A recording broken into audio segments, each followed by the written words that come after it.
Hello everyone and welcome to the Melbourne Traditionalists podcast, episode 74. I'm going to start off by talking about comments.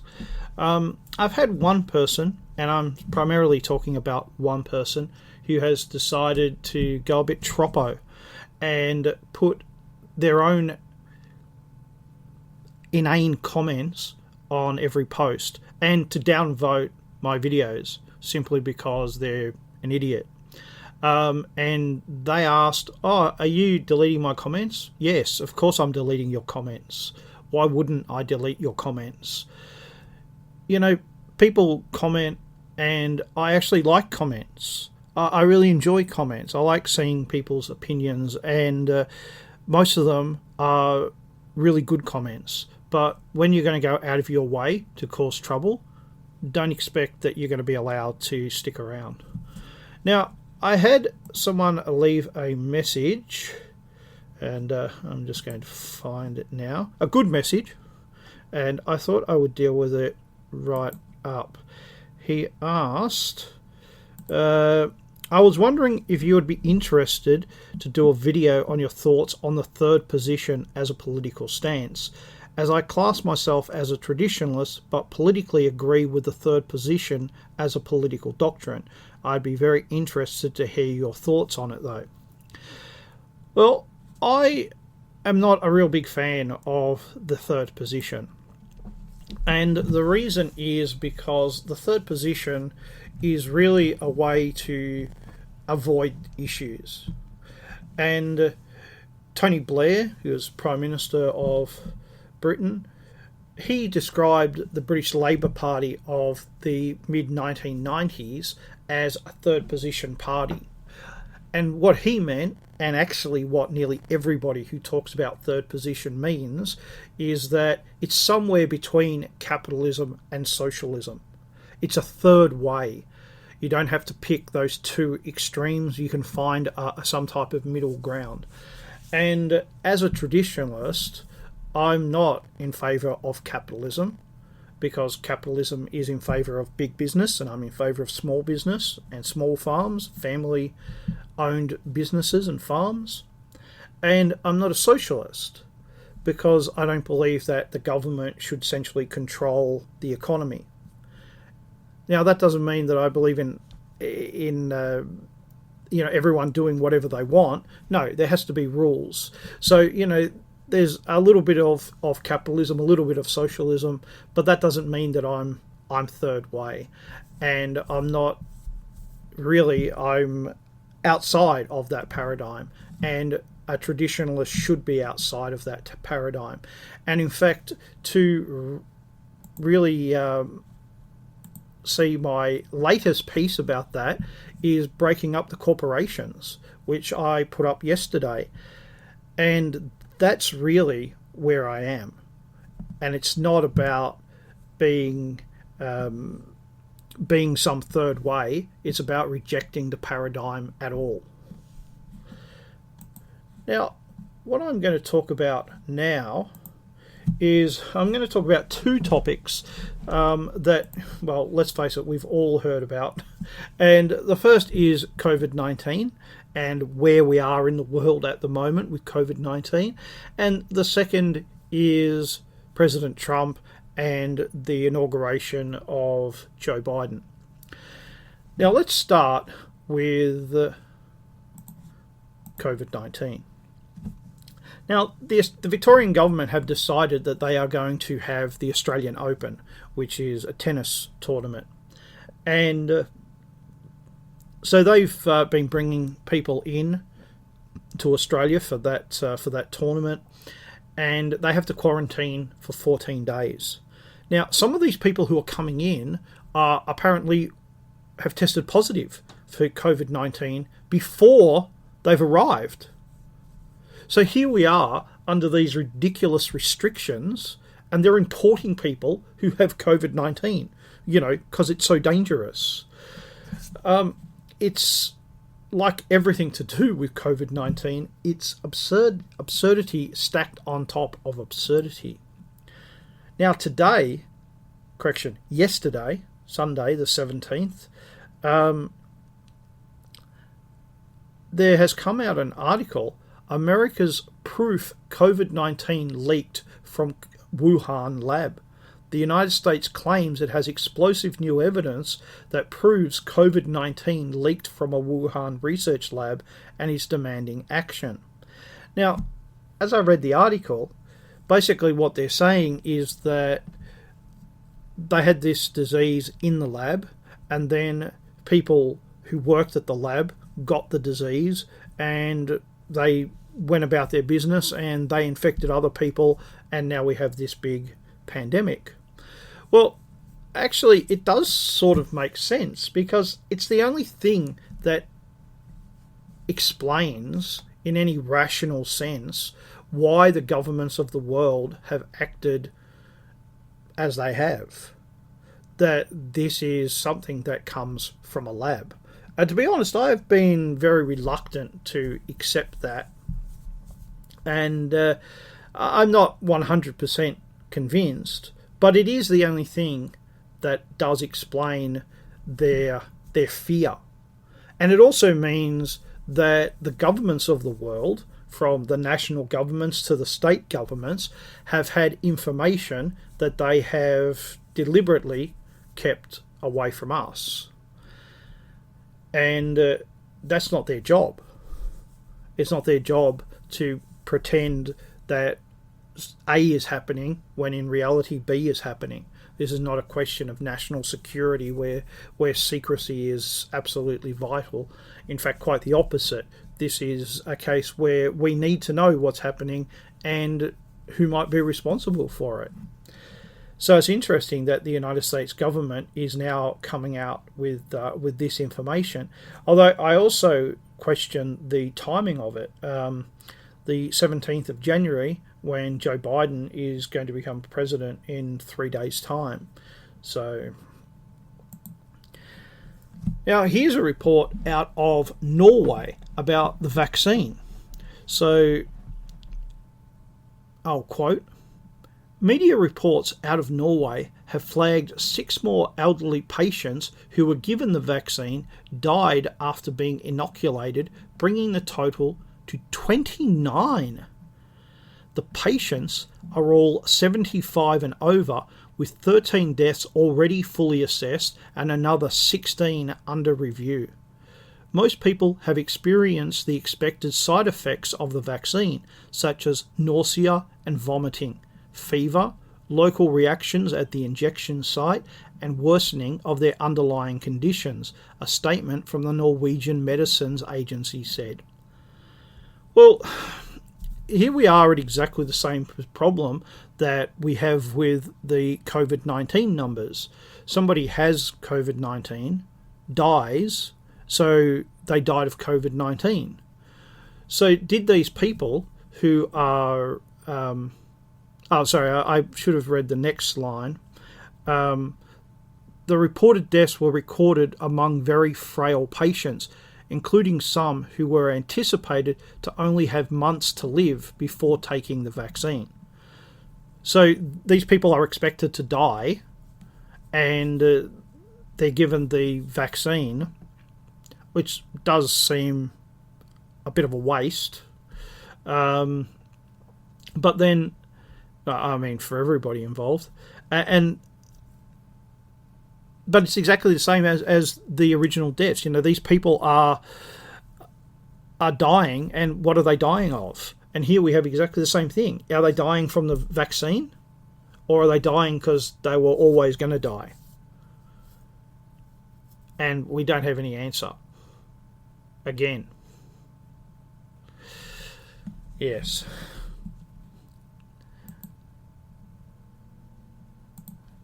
So we've continued with all this nonsense, and here I have an article, "Man's Desperate Quarantine Plea to Farewell Dying Mum." The family of a woman dying from cancer want her son granted a quarantine exemption to say goodbye, but Queensland authorities say it just can't happen safely. The son of a woman dying from bowel cancer has had 2 quarantine exemption requests rejected by Queensland Health, described by authorities as the most tragic of circumstances. The Courier Mail reports Marco Matilla, 48, arrived in Queensland from the United States on Friday and was taken to a quarantine hotel. He had been trying to get approval to self-isolate at his mother's house in Brisbane's northeast. Sari Matilla told the newspaper her mother-in-law lit up when she found out her son was coming back to Australia. However, it is unlikely she will last another 13 days, she said. The drastic decline that she's had within the last 2 weeks is just obvious. I'm not God, but there's no way we can see that she'll still be around in 2 weeks' time. She said they would like someone to consider whether Mr. Matilla could be let out for just a few hours to see her, just anything that would give her the chance to say goodbye. Queensland Health Minister Yvette Diorth responded to the report on Saturday. It's very difficult, and it has been throughout the period of dealing with COVID, in having to make these decisions in relation to people's loved ones and wanting to visit them when they are terminally ill, she told reporters. These decisions are made on a case-by-case basis, and on this occasion it has been assessed that the exemption is not granted. Of course, Health will do everything they can to find other ways that there can be communication between this individual and his mother while he is in quarantine. She said the risk from international arrivals is increasing, and the man came from Massachusetts, where there have been 454,000 positive cases. Asked about whether certain arrangements could be made, Chief Health Officer Dr. Yanette Young said you couldn't hold him back. He'd want to hug his mum. It just can't happen safely. It's tragic, it's awful, and I feel for him very, very much. I hope his mother does survive the 14 days so he can go and see her, she added. We've seen this very, very rapidly transfer within 24 to 48 hours, so he could transfer it to her and then she could transfer it to someone else. The risk is too high. So less than 1,000 people have died in Australia, and we're still a year later carrying on with this nonsense. It's just well, I've said all the words that I can say about how absurd and ridiculous it is, and it just continues. It just rolls on and on and on. Queensland Health will do everything to assist communication. Well, the man could have telephoned from bloody Massachusetts, but he came here to see his mother, and now what? He's going to write her a letter? He can telephone her? What's the difference between telephoning from the other side of the world or telephoning from the room next door? It's still not what he came here for. It's so ridiculous, because apparently you can test for this disease, but they don't trust their own test, but they've got a vaccine. I mean, how much of this makes sense? All right, well, one final part on COVID-19, and that is about economics. So there's an entire article. All these articles comes from news.com.au. And this is the very last part of this article on the Australian economy and COVID-19. So will the uptick in retail spending continue? Can Harvey Norman and JB Hi-Fi expect the tidal wave of money to continue sloshing in through their front doors? The answer is, we hope not. Sarah Hunter from BIS Oxford Economics says the current pattern of spending should be temporary. Eventually we will go back to spending more on experiences instead of things. Looking ahead, spending patterns will continue to normalise towards their pre-COVID pattern, particularly once the vaccine has been rolled out and the uncertainty over outbreaks prompting further lockdowns diminishes, she said. This will benefit cafes, restaurants and clothing, and will weigh on household goods and food, both of which have been disproportionate beneficiaries over the last year. More broadly, there is also likely to be a shift back towards spending on services, particularly travel and tourism, As a result, after a comparatively strong 2020, we expect growth in retail overturn to lag behind total household spending in 2021. And then this is the killer line. Even drunken sailors have to sober up sometime. Now, over the last year, Australians have apparently increased spending on alcohol by 30% and food by 24%. The only thing that's really gone down that we use all the time is transport, and that's not down that much. It's down by about 5%, which I must say I find very surprising. I thought it would be a lot more than 5%. I got my car fixed during the week, and I haven't driven my car for 4 or 5 months because I haven't had to. And then in the last couple of weeks, I've become active again, and I've been getting lifts with other people. And I thought, hey, time to get the car fixed. And I go out to the car to start it up, and it won't start. So I had to call to get a new battery. So it cost me $270 so that I could drive it to the mechanics to get fixed. Oh, and then I got it back a few days later, and it's fixed, and that's great. And then I was like, hey, now that it's fixed, I don't have any excuse not to pay my car registration, which is due at the end of the month. So I paid that. So, so my car cost me $2,000 in total this week. Hopefully that's out of the ordinary. I hope that's not every week, because that's not sustainable. Now, let's change and start talking about Donald Trump. Now, he is not going to be the new president. That's Biden.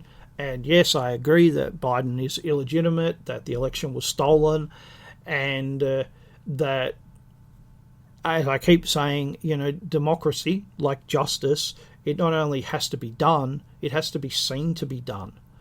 And it has not been seen to be done. It looks and smells bad. And instead of fixing that, they have instead decided that they will ignore it. And then, of course, we have the what's been called a riot in the US Capitol, and as a riot, it was pretty pathetic. Although I must say I'm not against the people who did it, and I'm not against what they did. I mean, what did they do? They got some photos. They went into a building that they technically weren't supposed to be in. But I also think that all of these things that are being now proposed, and people are saying, oh, it's outrageous that they did this and so forth, and we need to bring in all these new laws and these new rules and so forth. And what you often have to understand about the left is that all these things are planned in advance. All they're waiting for is a trigger. So when Dylan Roof walked into the black church and murdered those people, within days they were, let's ban the Confederate flag. Everything to do with the Confederacy is banned. That was planned, right? And all they're waiting for is a trigger. And they know that events are constantly happening. It's only a matter of time before something turns up. And it did. So they put their plan in action. It's not, if it hadn't been Dylan Roof, it would have been something else. And that's exactly what's happened here. Exactly. These things are all things that they plan to do already. And now they have. And that's going to continue. All right? And every time someone on our side does something, even innocent things,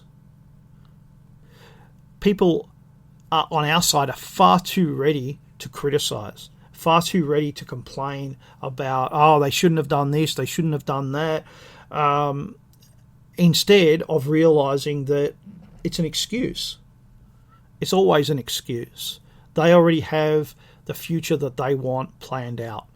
And what we have to do is we have to continue with our plans. And that means we have to have plans. Now I'm going to read you out an article. This is by a guy called Joe Hildebrand. Now, if you watch Channel 10 in Australia, you will have probably seen Joe Hildebrand. He's on a lot of the women's programs, so he's the token man. And the few times that I've been flicking through and I've seen him speak, I've been like, well, he's not a complete idiot, which is interesting because he used to be a member of Socialist Alternative, which is one of the most radical groups in Australia. And he's become a lot more mainstream, and he's sometimes a very interesting commentator. And I'm going to read his article here because while I don't agree with everything in it, and I'm sure you won't agree with everything in it, he makes some really good points. So let me read. Dumb decision Trump haters will regret. This time next week, Donald Trump will be just a memory in the White House, but stupid decisions are being made by his opponents. Now, this is an opinion piece. The move by the US political and corporate establishment to ban Donald Trump from public office and social media is so breathtakingly stupid and potentially dangerous, you could be forgiven for thinking it was orchestrated by Trump's hardline supporters themselves. Were they not also so breathtakingly stupid and potentially dangerous? Indeed, its staggering folly can be exposed with just 2 words. What then? In the first case, it undermines the American left's greatest weapon in its repudiation of Trumpism, namely Joe Biden's resounding election victory.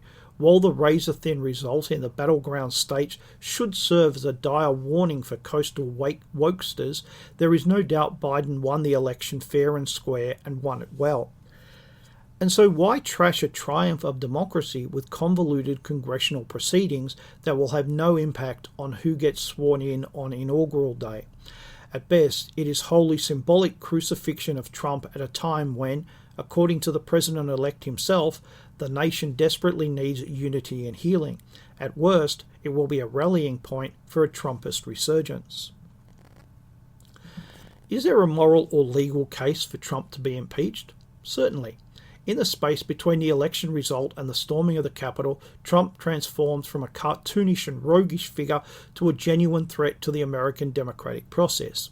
I suspect this was more the result of his rampant narcissism than any calculated or sinister malignance, but that is neither here nor there. The only salient fact is that Trump must go.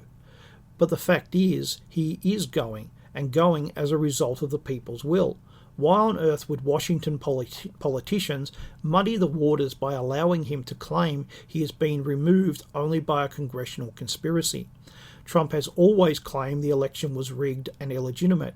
The attempt to remove him via impeachment only reinforces this view and gives his die-hard followers the evidence they need that he is a victim, not of the American people, but the Washington elite. It could not play more perfectly into Trump's hands. Indeed, the clear driver of Trump's increasingly deranged and erratic behaviour since his election loss was his inability to accept that the American people had turned against him. His alternative facts had deserted him, and he was trapped in a cage of inconvenient truth. Now the Democrats have just handed him a get-out-of-jail-free card. I genuinely cannot imagine even a kindergarten-level Australian political strategist performing such a self-damaging act. Indeed, a veteran Labor advisor texted me these exact words as soon as the move was afoot. WTF are Dems thinking? There will be chaos, guns and nuts everywhere running amok. It will make the storming of the House seem like preschoolers arguing in the sand.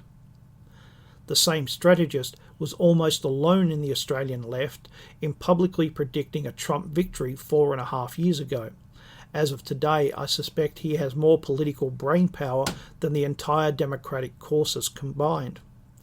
The conspiracy theories of tens of millions of Trumpers have, in their own words, been confirmed.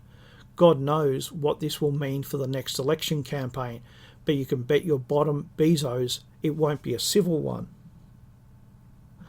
As for Trump's deplatforming from Twitter, Facebook and YouTube, not to mention the deplatforming of an entire platform in the form of Amazon's removal of Parler, one also has to ask the question the tech giants clearly never asked themselves: what then?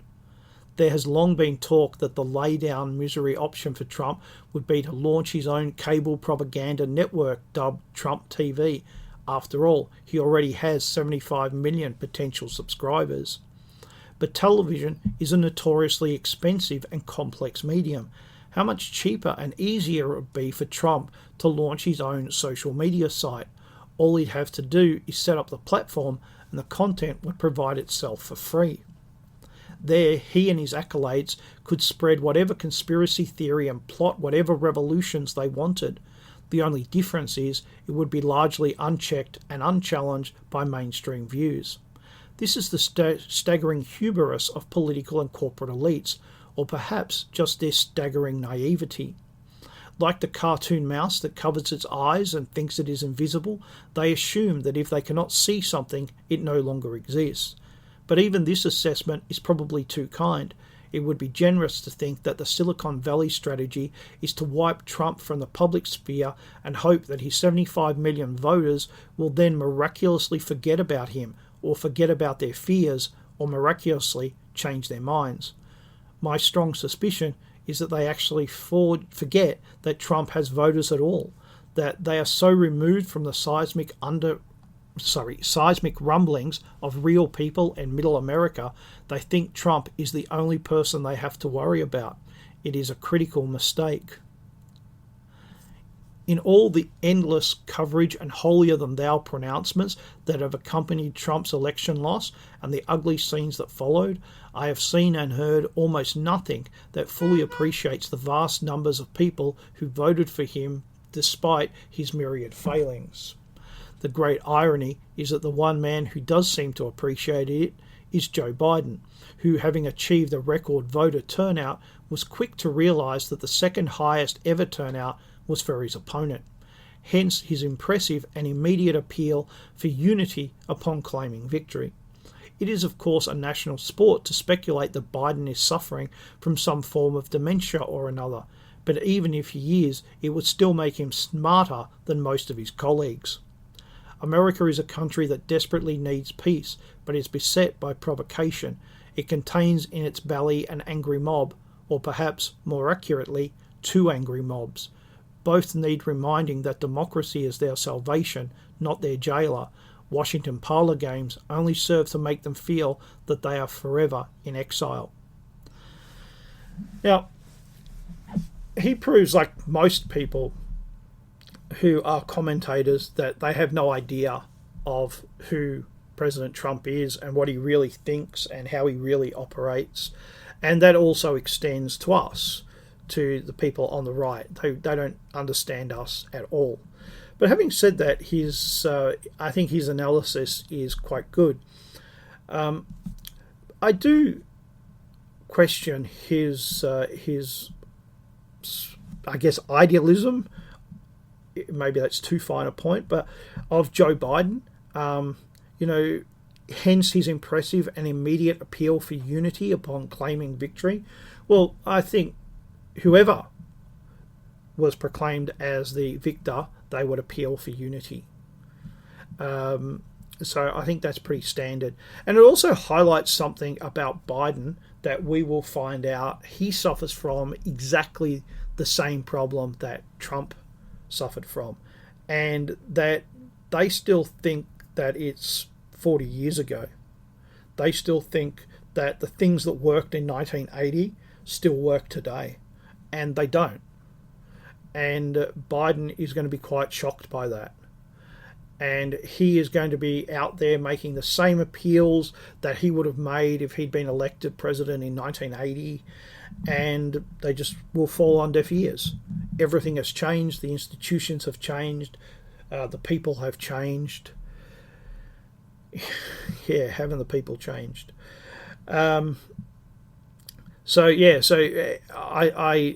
am uncertain whether Biden really is dementia Joe.